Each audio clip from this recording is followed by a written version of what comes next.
Sure. What's going on, Luca Nation?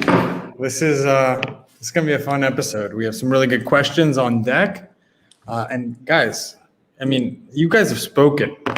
This is our most popular episode dating back to when we first started. I think if you look at our stats, and Cage looks at them on a just about daily basis, hourly basis. Our top listened to episodes. I mean, we've had Gary V on, we've had Patrick Bet-David on, Lefko, Nat Turner now.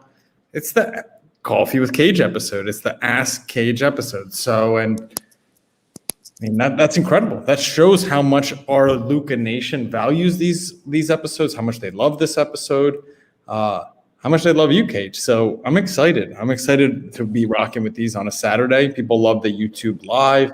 Some people ask questions right here on the live. We also have about 7 to 8 questions prepared, with a few more coming in. We're going to try to keep this to 30 minutes. If we really want to tax our production team, let's see how we make it like Instagram live at the same time as YouTube live, and we get live everywhere. But before you get into that craziness, because I don't know, I just say these things, don't know if they're easy. The reason why this is so successful, and I think we're doing a better job of it now, you're putting the questions up on the bottom and calling people out, it's because this is direct communication with Luca Nation. Like, it has nothing to do with me. It has to do with we're getting great questions. We're getting a finger on the pulse, really, of what's going on in the hobby, straight from the people who are collecting, straight from the people who have these questions. So, it's great to hear, from a guest. It's great to hear from, somebody with an interview, or just us talk about what we think about the hobby. But I think what makes this thing work is we're letting people get their say, ask their questions. And, I don't know if I'm right, if I'm wrong, I'll tell you what my opinion is, and try to answer your questions. But, I will tell you, not only is it the, most listened to stuff, but it's clearly my favorite episode of the week. I love getting questions from folks. I love people doing this. And guys, just a little, behind the scenes fun. I do what I can to stay away from social media for like the 12 hours before this. It's very hard for me because I want to answer DMs and I want to do that stuff. But we really do, or at least I try to pride myself on trying to answer these cold, not having advanced research on them. You should turn the heat on. Give you my, so, but just like, I really want to be able to like, hey, all right, top of my head, and if it's something we want to look up, I'll look them up and give you a more detailed answer later. But, I try not to cheat. I try not to like, study. That way you're getting a real, like, off the cuff what the thought is. So, thank you for all of your support. Thanks for all the questions. Thanks for all that fun stuff. This is easily my favorite episode of the week. Shoot. Another like kind of behind the scenes. So yesterday, Cage did 3 episodes yesterday. So from Lucas Tigers Braun podcast, guys, tomorrow, you're going to love tomorrow's episode. It's Mike Kafka. He's the quarterback coach from the Kansas City Chiefs. He works with Mahomes. He was drafted by my beloved Eagles and my beloved Andy Reid. So that's tomorrow's episode. You're going to want to listen to that one. It's super fun. And the feedback we've got from our production team was, this guy's a true collector. It's a true collector. He knows his Pokemon. By the way, why didn't you come to my rescue when I was asking about Genghis Khan? See this? This is candy my kids gave me. Gush. It's like a soda candy. So why didn't I come to your rescue about Genghis Khan? You should. That's apparently a Pokemon card. I have a good buddy here explain it. So you'll see. I did, and I said, hey, everybody says it differently, and how Ian pronounces it Kardashian. And everybody says it so it's okay. Genghis Khan. He was not talking about like the Mongolian leader, the guy from Bill and Ted's Excellent Adventure. Just like, but here's the thing, man. You gotta roll with your stuff, right? And own that stuff. If you happen to say Barca, then we make a video of it, and you have a Pokemon Genghis Khan. And I hope Gavin and Preston are listening to this, and when they hear the episode, they're going to put a nice video clip with Genghis Khan on a Pokemon card running around and doing a whole deal for you. So it'll be fun, because all's fair in Love, War, and Lucas, Tigers, and Browns. All right, fine, fair enough. Second item on the agenda. So it makes you, man. I love it. I love the story of Genghis Khan. Might be a better way to word that. And Genghis Khan loved Twinkies. It's fascinating. Did you know that? You know Genghis Khan loves Twinkies? Tell me why. That's from the movie. It was Genghis Khan. He loves the sporting goods store. And Second thing is, guys, cardboard relevant. I mean, Cage is 10 days in a row, and there's no stopping him. And most of these topics are kind of like what we would, have dialogue with you guys behind the scenes on the Instagram chats.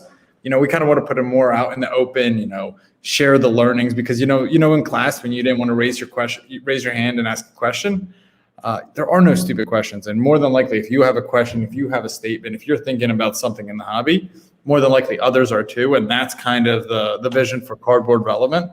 So we love those. The feedback is amazing. So we're going to keep doing those. Lastly, the Come Up. It's a new show we're starting. And it's going to be like a 15, 20-minute episode where Cage and I, mostly Cage, interviews and meets people who, are us 7-8 months ago. Yep. Perfect. Have the talent, have the personality, but they're coming up. They're just starting. And we feel that a lot of people have helped us along the way, and we also want to extend that hand and help others. So that's the vision we'll be producing that show with. And you guys can help us with that too. If you happen to, stumble upon a content creator, whether it's a cool Instagram page, whether it's a breaker who doesn't have a huge following, but you enjoy watching them break, they're fun, they got a personality, or whether it's a podcast, whether it's an Instagram page, something content, hobby related, sport related, you name it. And you're like, wow, these guys should really have a bigger following. People should really be paying attention to these guys. I really like them. Message us, let us know. And maybe we'll reach out to them and see if they want to come on the Come Up, and maybe we'll get them a little bit more wider exposure. It's one of those things Andrew and I talked about. Nobody really gave us a leg up. It's one of the fun parts about what we're doing here. We basically just built this with you. It's me, Andrew, Gavin, Preston, our production team, Sam, who's joined us, Demo. We got the the whole crew, and you, Luca Nation. So it's as organic as it comes. If you guys want us to, shine a spotlight on somebody else who's coming up, that's what that show is about. So, lastly, guys, we're always looking for partnerships, always looking for opportunities to add more value to you guys. But just keep in mind, we don't just bring on partners for partners' sake. We're growing. What we're here to do is bring you guys value, not just to, line our pockets with any partner that comes our way and wants to throw, a few $1,000 at us for an episode, because as much as short term, that's fun. We also want to make sure that we preserve our brand and we're building for the long term. So keep that in mind, guys. If there's any partners that you think that would be interesting for us to bring on, let us know. But we're growing, and we want you to know that we have your best interest in mind as we are bringing on these partners. Cage. Oh, shoot. Man. I had a question. All right, fine. I'll start off with something as polarizing as it gets. This just came through a second ago. Oof. He's almost Teflon now. I mean, I have taken my shots at LeBron. I think anything that happens with LeBron that causes a momentary or temporary decrease in the value of his stuff is just a buying opportunity. He's one of those guys that, his legacy is set over time as, one of, what do you want to call him? One of the 3 best players of all time. If you're a Kobe fan, I don't want to upset Kobe people. One of the 3 best players in the last, 40 years. There are people who think Kareem belongs in there, or Wilt and Bill Russell and the whole deal. But, he's in that GOAT conversation with Michael Jordan, right? I mean, that's so I don't think it's going to affect his card market long term at all. I don't think many things can. I expect that the Space Jam movie is going to be garbage, and that's not going to, really impact his card values. I expect that they're probably not going to win, this year. Really? Because I mean, you got to have some cohesion, right? I know they're returning champs, but I mean, he hasn't played in a long time. It's tough to come back and just, hit on all cylinders and go right into the playoffs and play at the top of your game. You got to get into that basketball shape. And I know LeBron's in great shape, and obviously if anybody could do it, it'll be him, but that's a tall order. But I don't even think, an early playoff exit is going to matter. Anything that happens now that, decreases the price a little bit, I think becomes a buying opportunity for LeBron's cards. He's about as safe as you can get. I'm gonna save my opinion. Drake's PC asks, do auction houses have the buyer's or seller's best interest in mind? If it's a seller, why would they list several of the same cards at the same time? And how can you protect against this, Cage? It's a great question. It really does depend on the auction house, right? So does the auction have the buyer or seller's best interest in mind? I would say that the auction house has the seller's best interest in mind, but tied with their own interests as well. And remember, these auction houses, they're not pro bono. not doing this for free. They're taking a percentage on this. And obviously there has to be a balance, right? They have to take care of buyers. They have to bring in a good, a good product, and they have to build a platform that's not going to crash for their buyers, right? They have to, the tech has to be there. They have to provide, safeguards this way, there's no messing around with shield bidding, manipulation on it and stuff like that. So obviously they are protecting the buyer. The question though is it's a great one, right? And we're seeing it now over the last couple of months more than ever before because the prices have gotten so crazy. And we talked about this. Golden should not have multiple Michael Jordan PSA 10 rookie cards in every auction. They shouldn't have a LeBron James exquisite, rookie patch auto in every auction. I mean, there's just not a lot of those. But when they become, that card's a $1 million card. It's over $1 million in the auction that's ending tonight. When they go for that much money, supply comes out. And I will tell you, Golden, just a little behind the scenes fun. It's not just them, but Golden, they had multiple PSA 8 Mickey Mantle 52 tops, and they actually had to divvy them up over the course of several auctions to the detriment of some sellers, Drake. So to your point, right? So, they had to basically sell one person's card in February, one person's card in March, and the one who's, sold in March got less money for it. And the reason is just, that's the timing of the market. The market was not as high in March as it was in February's auctions. So I'm sure that seller isn't thrilled, but that's the balance you get, right? So Drake, I mean, think about it, right? So you're saying listing the cards at the same time is not a good thing. And normally I would say that's probably right because, you kill stuff. But put yourself in the shoes of the person who owned the Mantle 52 tops PSA 8 that sold in March. Maybe they would have been better off if two of them sold in February. They might have actually, even though they would have been competing against each other, the market was significantly higher at that time. So I think it all kind of balances itself out. The auction houses are in a spot that they've never been in before just because there's so much activity, right? And there's so much craziness in prices, so many, supply, demand, you name it. But I will tell you, because I speak to several of the auction houses, they do try to take care of their sellers. They do try to, offer, by the way, a little inside baseball here. If you have a good enough card, that 20% buyer's premium that the auction house gets, they do not have to get all of that. That's something you can negotiate. And they will take care of you, obviously, if you're bringing what you'd call like a premier item to an auction.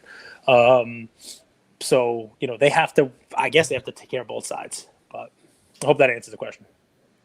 Kellen Roberts asks, I'm going to a card show tomorrow. Any suggestions for some stuff to be on the lookout in preparation for NBA playoffs?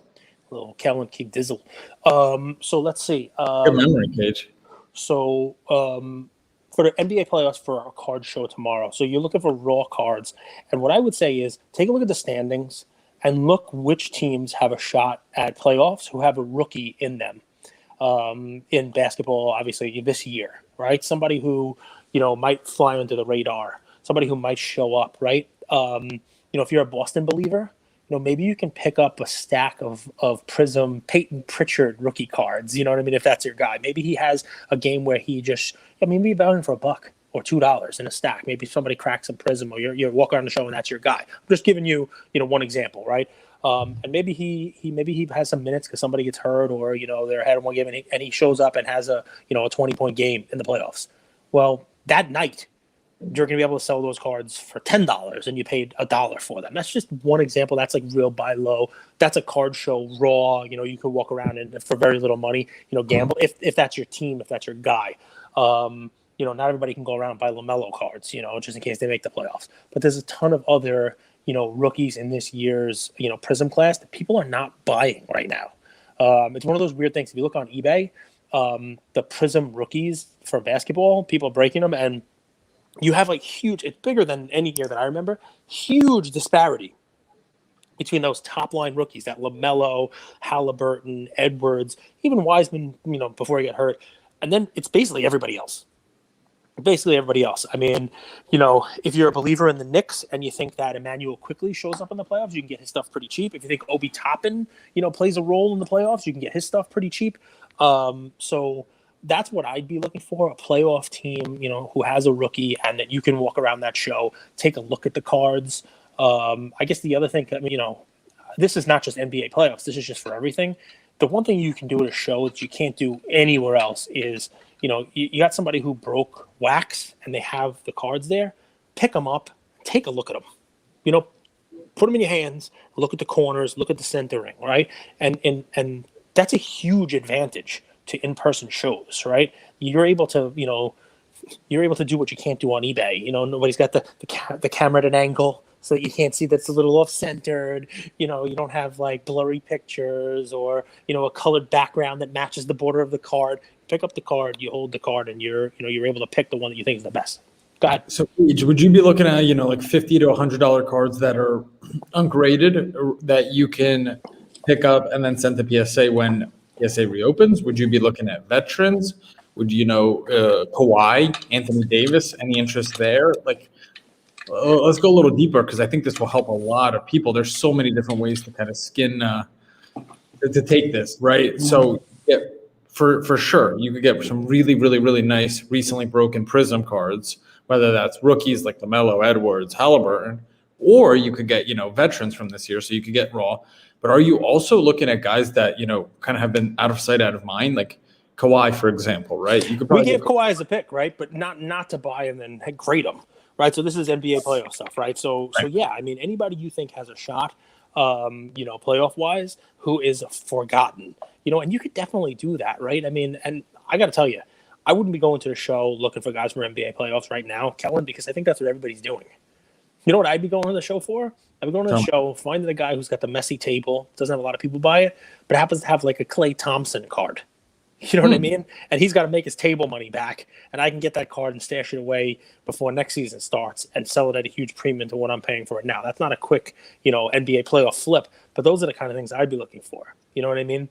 Or football, I'd be looking for at a show now because everybody else is going to be looking for NBA playoff stuff. But if we're looking specifically NBA playoffs, you're right. It's rookies who might have a chance to shine, or those veterans. Listen, Giannis cards.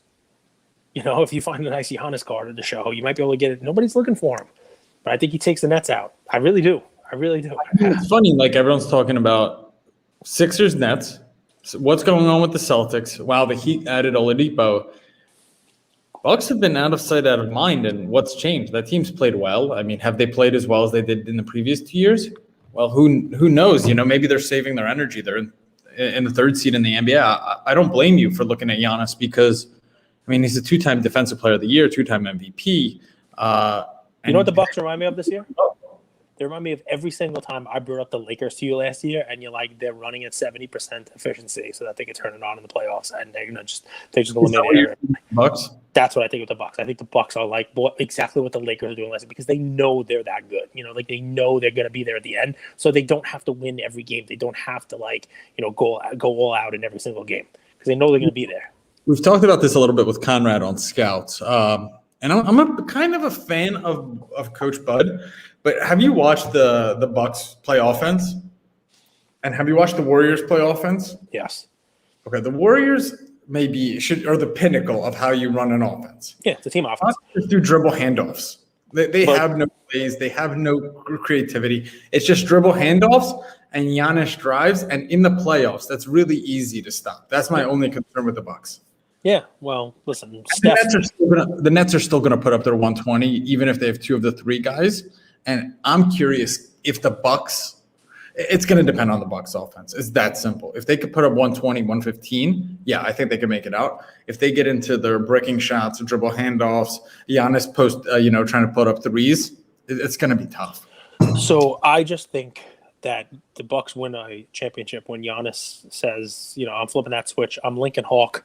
I'm turning the hat around and I turn into the truck. I turn into this machine. I turn into this truck behind me. Boom. When he decides no one's going to stop me, when he says this is the year I'm going to do it, I'm going to run over people, that's the year they win a championship. And I know it's easier said than done, but come on, who is it who's stopping him in the East right now?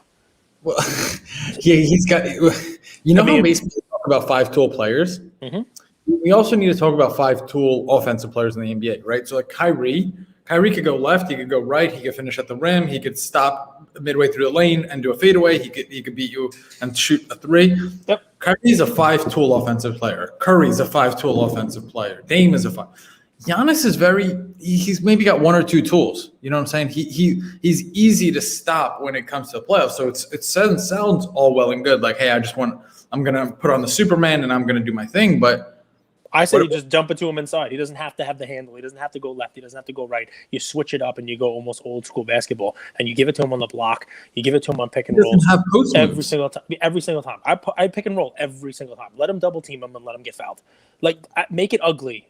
I don't think they have to score 115. I think they should score 85 because the game's gonna be so slow. You just go in, go out, go in, go out, and let them foul him. I'm telling like Shaq. What does that say? All right, it was an old question. Will Jeter, A-Rod, SP foil increase as modern baseball will see its start of season dip? So I'll throw one out there, right? I can't see Jeter foil increase because it's absurd what has happened with those. And I'm not surprised, right? Because that is like a modern iconic card, right? So if people are paying that kind of money for Jordan rookie, let's say, Jeter is that 90s guy, right? Jeter is the guy from the 90s. Yankees, championships, all that craziness. And you have the benefit of, even though he had multiple rookie cards in 93, that is the card. And it has a lot going for it because I don't remember exactly. I think there was like 23 of them in PSA 10, like 26. Like there's some crazy limited number because of the foil. That's one of the cards I talk about. I've owned several of them and tried to like crack and cross when I first got back into this. I wish I would have just kept them all in my BGS 9s and SGC 98 holders because they'd all be worth so much now. Instead, I got a whole bunch of trimmed baloney that was in old holders, right? So, it's a load of fun, right? So that card's already full. I mean, that's like a $500,000, $600,000 card in the last couple. That's six. Yeah, the Jeter card, the Jeter PSA 10. PSA 10 is a $600,000 card. Yep. Yes. Yeah, I'm pretty sure. Take a look because you can look at it. I'm pretty sure PWCC had one sell on their marketplace for like $600,000, and I think one sold recently in maybe the last Golden auction or one of the last auctions. It's over $500,000. So it's done the Jordan in February thing. Now we're really not going to talk about this. We're really not going to talk about how Andrew gave this play before the run up. The Jeter SP, you did. The 10 has gone up. So I don't know. The 9 is definitely up too. 9's like $20,000, $30,000 now, definitely. And maybe that's got room but there's a lot of 9s, a lot of 8s, there's a lot of BGSs, a lot of BGS 9.5s. There's just not a lot of 10s. The A-Rod, it really does depend on where you sit with A-Rod. I think that card now, it's always been like the redheaded stepchild, the younger sibling to that Jeter card. It also has a really low pop in PSA 10.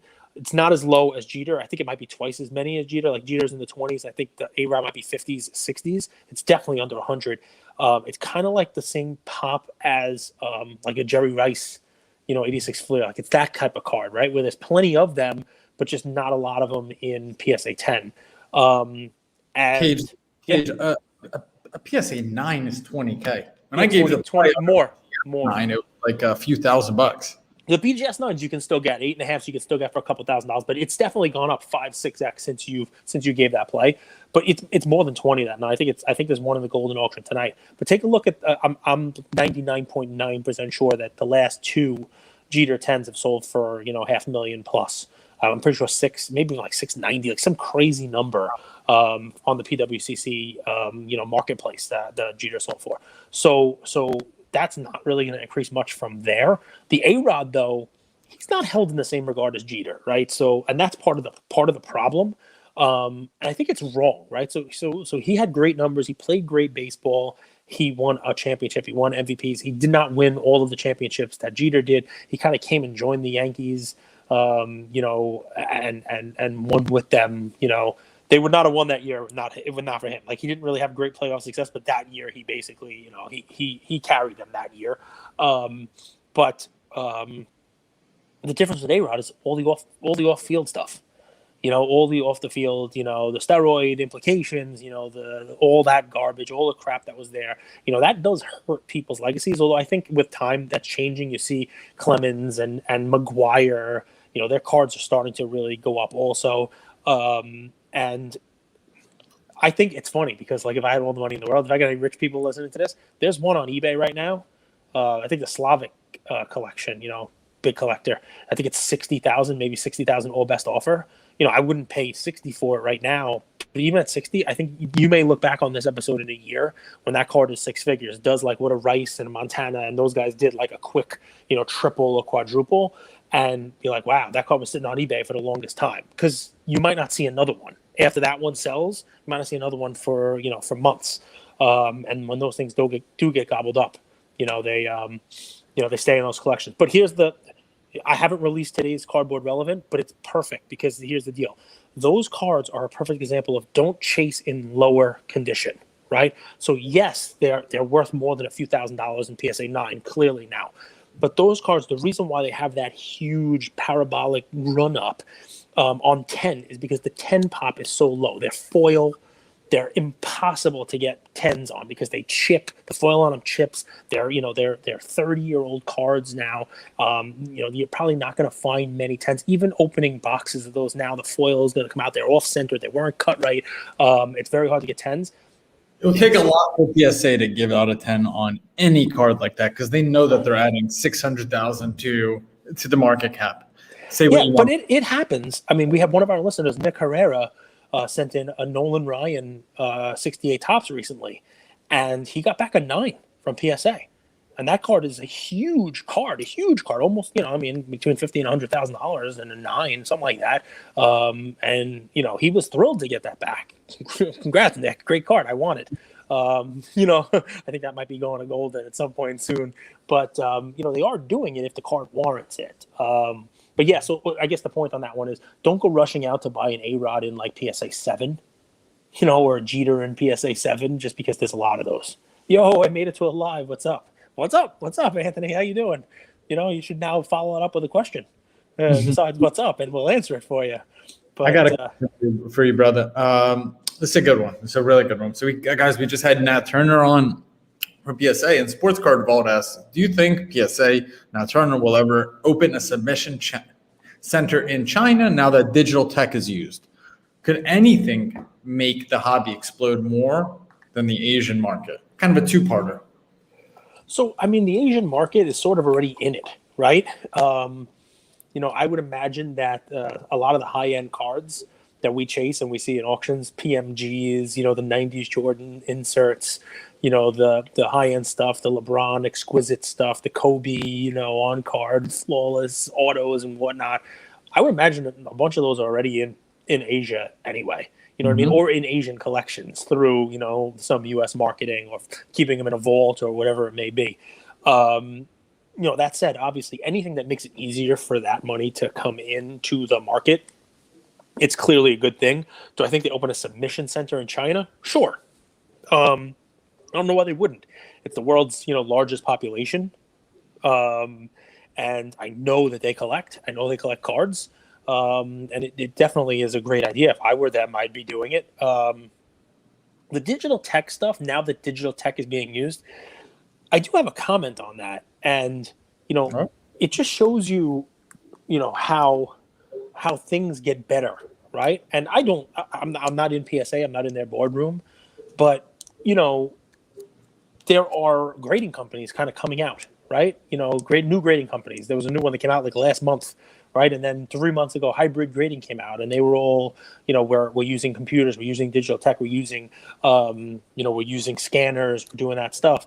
And to think that wasn't something that PSA took into consideration with with their acquisition, it would be naive, and that's Absolutely. A good thing. That's a good thing, because what it shows you is that's literally what competition does. Exactly, right? So it's one of those things where, like, obviously hybrid was onto something, and the old dinosaur has to change, or they will be passed over. It's why you see every car manufacturer now making and pushing electric vehicles, right? Because a Tesla comes out and says, we don't have to do this the way you've been doing it as dinosaurs for as long as you have.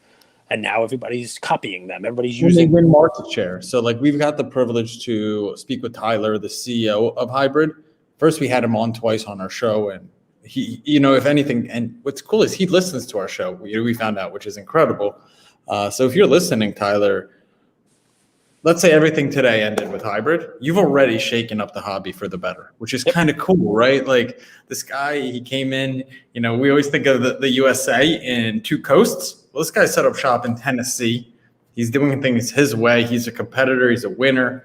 And he shook up the hobby with computer grading or computer vision technology, kind of getting you to first base. So it's really fascinating. Really quick on this, PSA already has a submission center in Japan. Nice. So something to keep in mind. Japan and China are two different places, right? Yeah, I do understand that. And Genghis Khan is not from either one of them. He's from Mongolia. Okay, good. And his true benefit, why he was able to capture so much land, is they were the first ones to ride horses. Right. So across that steppe, it was called like the steppe, that little kind of in between Europe and Asia. There's kind of nothing there. And well, you know what's there? The shitty wall. The shitty wall is there. The Mongolians, they couldn't get past the shitty wall. We're talking about two different topics. Do you ever watch South Park? Ever? I do. I like history. I like that. I was trying to educate our Anthony took your advice and he asked the question. Anthony, we love it. I've decided to try and complete a Prism Rainbow of Jalen Hurts. How do you suggest I go about attacking that list and checking them off the list? Preferably something bankroll friendly. Funny, Conrad actually did. I was going to say that. Yeah, just going to say that. That's awesome. Yeah, go ahead. So point them to that. So you guys, you have Conrad, Luca Nation Conrad. He did a Thanos video. It was awesome. Where he's like, I got the last stone. I got one more to go. And it's funny because the point behind that video is exactly what I'd say to you. Bankroll friendly means maybe try to get the rainbow without those like 101s, especially with Prism now. Because what are there, 11 101s? What do you got in there? Like mosaic, gold, black gold, vinyl, bronze testicle, whatever the heck, different version of Prisms there are out there now that are 101s. Maybe stop at like, the blue. Even the ices, right? What do you got? Purple ice, blue ice, neon ice, orange and purple polka dot ice. There's pulsars. Rainbow now bankrupt anybody. So maybe you just do the ones that are, numbered without pulsars and discos and Priscos and hollows and whatever it is. Maybe just do like a rainbow of like, a silver, a red, a blue. Kind of stop there. Maybe an orange. We try to keep this to 30 minutes. We can't, guys. You guys asked us so many questions. We love it. Keep it going. We got to keep going. So this is kind of a similar question, two different people asking. So I'm going to read both, and maybe you could kind of intertwine the answers here. Okay. So Mike Stapleton from our live asked, "Are we still in the first or second inning?" Which kind of goes hand in hand with social card work and asking, can we even call it the hobby anymore? I think what he is implying is like, now people are building real businesses on it. Is that even a hobby? So yes. Take it away, but they're kind of similar and intertwined. Okay, so I'm going to take that question. I love it because everybody asks and it is a great dovetail into the hobby because I'm going to take it a different way. So there are different sections of our hobby / investment world. I mean, if you want to call it that, right? For businesses, we are still in that second inning, I would say. And what I mean by that is like your content creation, your AI companies, the things that are going to be improved upon, the rallies, the collectibles, the fractional share guys, the star stocks, the NFT stuff that's going to come out there if you lump that into a quote hobby, right? I think that's all in the second inning, right? Because I think that you have so much to go there. Those companies are all in beta, basically. Those companies are all, months to a year old. And, there's going to be consolidation in there, and that'll be the third or fourth inning. And there's going to be a lot of stuff that goes on there that changes how we go. As far as pricing of the hobby goes, I think we're beyond that second inning. I don't think it's fair to say that we're still so early on. I think we're further along than that. I think the pricing, of most cards got a little ahead of itself. And if I'm being honest, I think we're probably higher priced than I thought we would be at this point. I think I assumed we would get here, but it would be a slower 18-month, 24-month climb rather than just a quick 2-month climb and now a 2-month, receding from those highs already.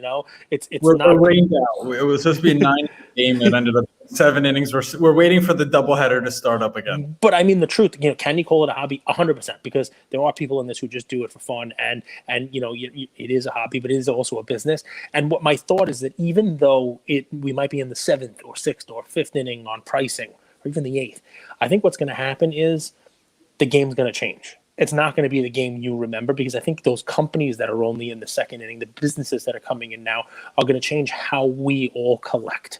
Maybe it's buying shares of sets, buying shares of that Pokemon set through, a fractional share thing, or, never actually holding the cards using a vault type service, or what Star Stock is doing, allowing you to A, B, you name it. I think the grading companies are going to get better, as more grading, companies come in, as the volume is there. And, and really the whole answer. So I think we could have like an extended inning game is the point, but the whole answer really depends on, like everything else, that next level of demand that comes in, right? So I saw a sign today. My brother actually said it to me that Target used to be, hey, you can only buy stuff, Pokemon sports cards, 8 a.m. or 9 a.m. on Friday morning, and we're going to limit you to like 3 items or something like that. Today, they put up a sign that said, as of April 30th, every customer is allowed 1 item per day. So forget about seeing those, hey, how'd I do? Pictures on Twitter that make you spit your water out there. How'd I do? I got my red Target cart filled with blasters, right? It's not going to be that way anymore. And that's important, right? Because, we got to get that next level of people in there, right? We're only going to, continue along, and the pricing will continue to go on if people continue to come into the hobby, if people are able to get into it, the kids get into it, and there's people actually able to open up product, So good on Target. Let's go Walmart. Let's do all that fun stuff too. So anyway, if nothing changes, we're like the 7th inning on pricing, man. I'm not gonna lie to you. I don't care. I mean, I think we're in the 7th inning on pricing. What else you got question wise? Fingers crossed we're going extra innings on this one then, baby. Level up card zest. I'll summarize it. Topps Chrome is obviously the way to go for 90s and 2000 cards. Kobe's and LeBron, for example, but what do you do when PSA 10 pop count of Topps Chrome is actually double that of the Topps paper? What comes to mind is actually the Tim Duncan Topps paper versus Topps Chrome. Topps paper has way less pop, and it trades for pennies on the dollar. So it's a great question. Balancing. You do a little scale, right? You're always doing a little balance. Are you gonna dance? You're gonna dance? Touch the shuffle. A little shuffle. Like chunk. Take money and buy both is what I got from that. No, so it's a little Gangnam style, or show my age there. So it really is balancing, right? So I would buy Chrome right now, even if the pop is higher, but it gets to a point where the pop is so much higher on a Chrome than the paper that doesn't make sense. And here's why: for whatever reason in our hobby right now, Chrome is the one that has the demand, right? And I guess it's because of basketball Chrome, baseball is the same kind of thing now. I think it's pushing that way. People want Chrome. And if you were to say to,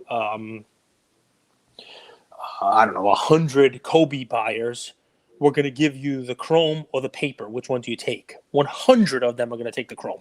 Okay. Now, if you change the question to, we're going to give you the Chrome and charge you twice as much as the paper, maybe 94 of them say, I'll take the Chrome. Now you change the question and you say, I'm going to give you the Chrome or 4 papers. At some point, it starts to balance out, and it's a supply and a demand type of thing. So it depends on the card. It depends on the pops that are there. You need to do that. So fun. There's no substitute for research. And it's the same as answering this question. Get on the PSA page. Look at what the pops are. See how many Chrome there are as opposed to Topps. And I would tell you, I would probably buy the Chrome even if there's 2, 2.5, maybe 3 times as many as the paper. Because I think, go ahead. We haven't given a shout out to Card Ladder in a while, but I mean, we love those guys. Cage and Josh are best buddies. I'm a Chris House of Jordans fan through and through. But guys, go to Excel, type in Topps Chrome, type in Topps at the top, put 20 dates along the side, week by week by week, and track the pricing. See which direction they're trending. All that data is public, right? And you don't even have to wait for it to move forward. You can see what was the price of the Kobe Topps paper in respect for the Kobe Topps Chrome on the week of December 20th of 2020, and the week of December 27th, 2020, then the week of January 4th, 2021, and just track it, right? That data is out there. I mean, that's literally what Card Ladder does. Alt is another great tool, onlyalt.com. Sign up. Let us know if you're on the wait list. We'll get you off the wait list.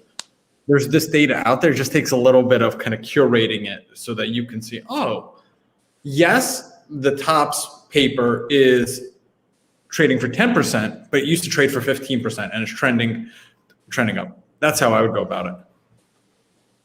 You agree? Yeah, I give those guys a little shout out on one of my most recent cardboard relevance. Because, yeah, I mean, you got to find that data. There's no shortage of data out there. You just got to put in the work.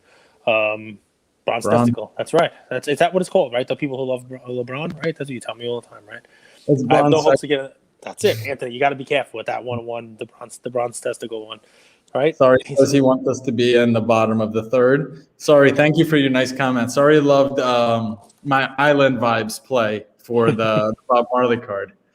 But people call me about that. My brother called me. He's like, "Hey, my brother called me, and he's like, did you buy a box of those Bob Marley cards?" I'm like, "No." It's kind of hilarious. I mean, you get it's like $16, $17, and you get Bob Marley cards. Everyone listened to Bob Marley in their college days, so if nothing else, I gave people a bit of nostalgia.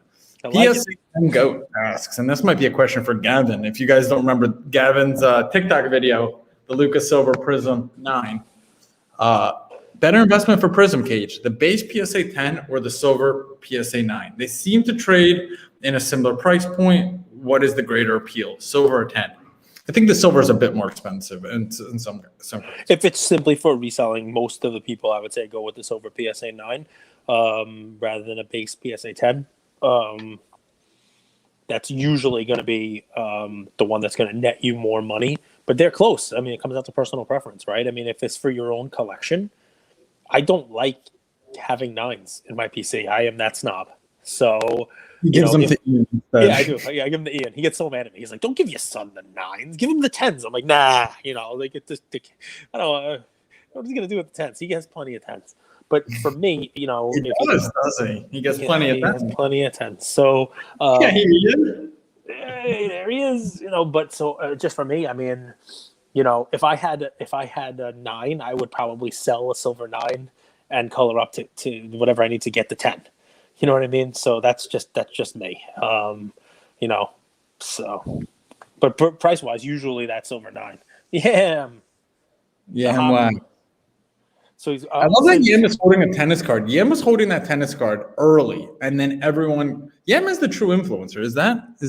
That's Fed? That's Fed.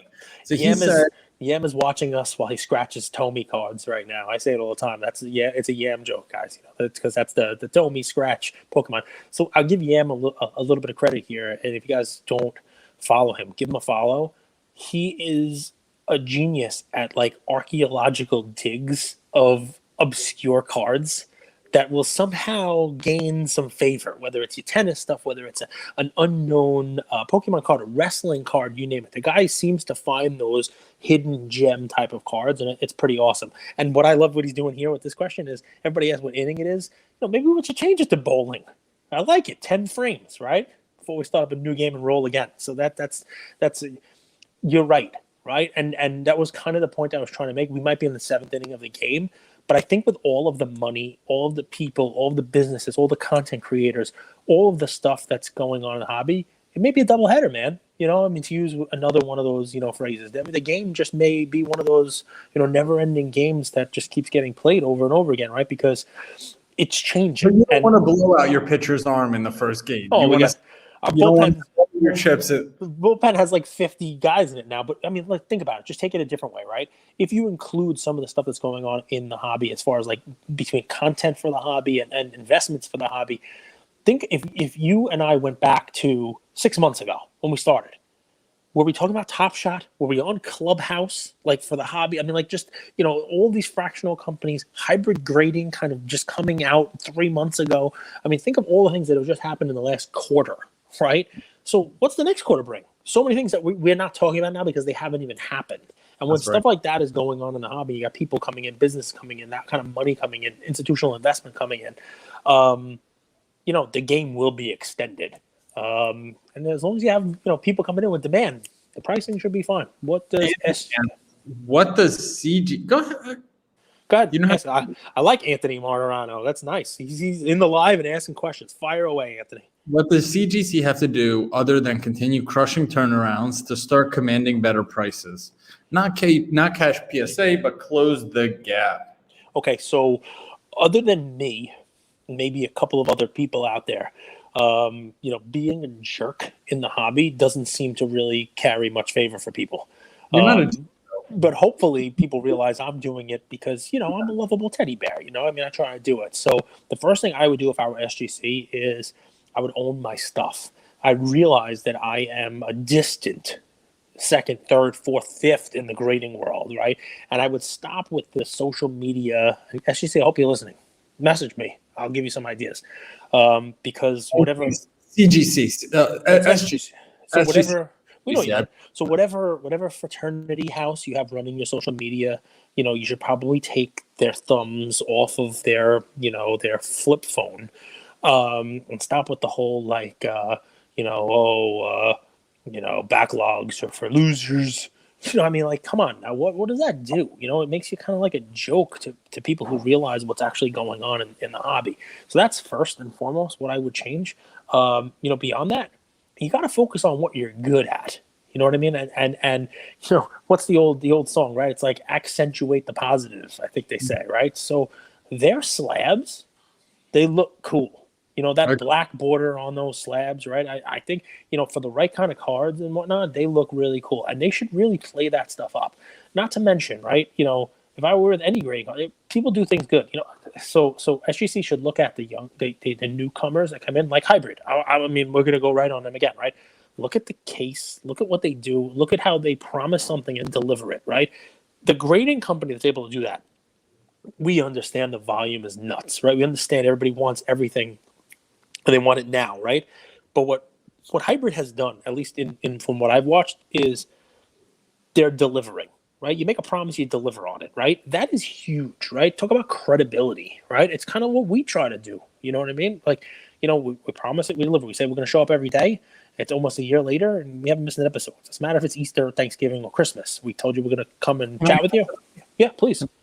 We also let you guys know that we show up every day, and that's a big part. So Michael Ovitz once showed up to Ask Gary Vee, and this one left an impression with me because I went and bought his book after this. And Michael Ovitz, if you guys don't know, he started CAA. He was an agent, talent agent, and he talks a lot about this concept called packaging. So I want you to picture, Christmas morning, you get up, your kids get up, and you have all of these amazing presents. You spend hundreds of thousands of dollars on presents, beautiful gifts, but they're packaged like shit. What's the kid going to think, right? A big part is not necessarily, like you say here, continue crushing turnaround times. That's just part of the puzzle. That's just part of it. You have to let people know that you're going to crush turnaround times. You have to present yourself the right way. You have to storytell the right way. And that's, in my opinion, what they do really poorly. It's not that they turn things around timely. It's how they present themselves to the hobby. The arrogance, the poor marketing, all of that, that's where I go with it. I think that's a big deal. I think people don't realize a lot of the times how important packaging is. They think about the product, but now how they present it to the world. There you go, SGC. Hire Andrew. He'll help you out. Dude, I would love to. You don't have to hire me. I love consulting. Hire me. I actually want more money now. Yeah. I know. I either do it for free or for full price. Yeah, Blake Jameson. See? And right now, free's off the table. So he's got a lot of quotable stuff, our friend Blake. Fantomas for cards asks, where are you getting a better price? eBay auction or best offer? Depends on the card.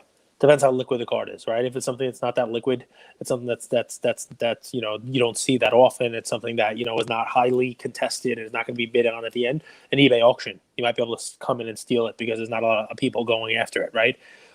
Something where it's a hot card of the week, it's a new release, and everybody's watching it. It's on the watch list, you name it. I would say try to make an offer on somebody who has one, and they're watching the auctions and they're trying to undercut the auction just to take a quick one. Best offer is the way to go. A little inside baseball on this one, as I like to say, is check how many people are watching the auction. The more people who are watching it, the better chance that you're going to get sniped at the end. You're going to be people who are watching it and bidding at the end. If it's an auction, though, that's not being watched by as many people, you got a better chance of maybe coming in and stealing it at the end. Sorry says neither off-platform sales. For basically every eBay purchase I've made since August. Sorry. Listen, I agree with that also. But sometimes cards, you're only able to get them on eBay.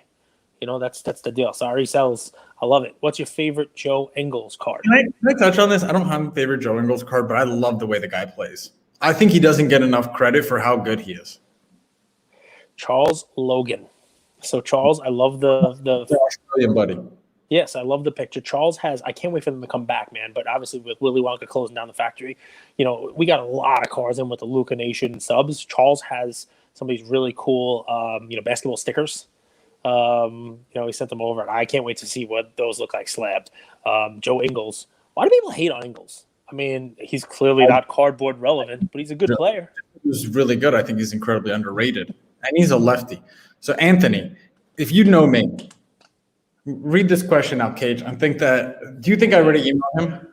You guys should try and get SGC CEO on. He's a young guy, needs some guidance. So here, Anthony. So think about what we've done in the last couple of weeks, right? So we had PSA, Hybrid, and CGC, CSG. Their parent company and the whole deal.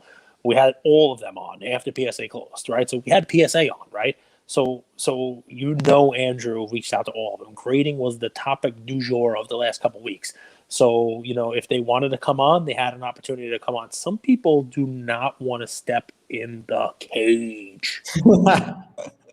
That's just the way it works, Anthony. I'm sorry. It's not for lack of trying.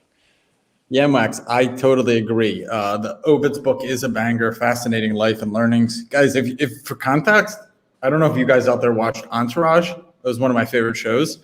He's the Ari Gold. Michael Ovitz is the Ari Gold of the actual real world. Ari Gold, just a made-up character. But so, I mean, a lot of people would also say that Rahm Emanuel's brother was the Ari Gold and not Michael Ovitz. But it's okay. I mean, Genghis Khan, Kankashan, Barca, they're all the same thing. It is what it is. So the show was based on Rahm Emanuel, sure, but to give you guys Rahm's kind of brother. Ari Gold would be like an Ovitz. So let me ask you, because it's a good topic. We'll ask Coffee Kombucha with Andrew. If you were a character, and I'm going to say you're Johnny Drama, but you're going to be mad at me. If you were a character in Entourage, who would you be? Well, I want to be Ari Gold. I want to be Ari Gold, but I think I'm closer to an E. I think I'm closer to an E. Like I'm a ride or die, man, and I want my team, I want my talent, I want my friends to win as much as I do. I'd like to be in the spotlight. Sloan and I are going steady. Life is good. I'm Turtle. I'm Turtle every single day. I'll drive the car. With him? He used to play Jerry Ferrara. Yeah, he's awesome. Love him. But yeah, I'd take Johnny Drama. I'd do Johnny Drama. Victory! I'll do it. No problem. Let's go. Who's next? Yam. Even Yam. Don't pretend like you know how to read. Maybe it was your wording. Sure. I agree. It was my email. It's not. Yeah. Anthony, I love it. And you know what? Copy and paste that and put it in your next email. You should write that to anybody. Turtle does bat way above his average, Kate. All right, last one. Are you buying UFC when it releases? Blowout has it pre-order at $1,000 a box. Tito, whoever does your shape up, whoever does your haircut, on point. On point. This is going to be my new favorite question because I'm going to record tomorrow's Cardboard Relevance on this exact topic, right? So you ready for this? Don't blame Panini. I just learned this. I just learned this week, right? So the cost from Panini on UFC Prism, and this is going to apply to football Prism, basketball Prism, but I know specifically for UFC Prism, is less than $250 a box. It may even be less than $200 a box, all right? So it is not Panini's fault, and most likely it is not your LCS's fault that you're going to have to pay $1,000 a box. It is the distributor, okay? People are making money in this game here. People are making money in the hobby because there is demand for it. And the best way to look at this is try to buy a Panini baseball box from your LCS. The price is going to be significantly less, even if it's national treasures, than the other sports because it's not licensed. And when it's not licensed, Panini's pretty much charging the same price for those things, but the distributors are not blowing the price up to your LCS, and then your LCS is not adding on, you name it, to get to that $1,000. Blowout is not paying anywhere near $1,000 a box from Panini. definitely not. And if they're getting it distributor-wise, then it's being marked up. And I'll tell you this, and guys, please don't take it out on me. I have been buying cards from my local card store for decades, and UFC especially. I mean, I opened UFC cards in 09, 10, and I'm buying cases when nobody was buying this stuff. I buy soccer from him. I buy, women's wrestling stuff. I try to help him out because he has to buy certain things from Top. So I'm giving that as background. I'm getting a box, Tito, of UFC Prism this week when it releases. And anybody want to guess? I don't know, I get live, you get everybody kind of like, hey, can you see the live chat? I can't. So you see the live chat? I want everybody to guess how much I'm paying. So this is after Panini charges my LCS and after my LCS is going to charge me. How much is he charging me for a box of UFC Prism? Any guesses coming out? $888. $888. What else? So that'd be great, like, because it's an octagon. So it's a nice 8. I like the number. Anybody else guessing? 777. 777. Blah blah blah. Okay, great. So I am paying $250 directly from my card store. $250. But that's because of the relationship you have with him, how you always show up when he needs to clear out inventory. You have cash, so it's a relationship. He's not losing money on it. He's still making money. So what that means is that's the one box he got allotted from Panini. Seriously. So that's his direct to store box. So what's different there is the middleman is cut out. If he were getting it from the distributor would be charging him $700, $800, and he'd be marking it up. The distributor charging him $600. So that is what's broken right now in what we're doing. And I don't even want to blame the distributor, right? Because it's part of the cycle, right? Like, they need to make their money and they're going to price it at whatever the market will bear, right? And maybe if UFC Prism comes out, people don't buy it at $1,000, it'll come down and that'll reset the price. But trust me, the same thing happens with football, the same thing happens with basketball. There is that middleman that's marking that price up. I'm telling you, Andrew, I'm going to have a box. I'll open it. Maybe we can open it live. I'm opening with the in, and I'm paying $250 for the box. So it's not Panini. It's the middleman. And we've talked about middlemen in the hobby before. We talked about PayPal. We've talked about it at length. A big part of blockchain is eliminating the middleman. This has been fun.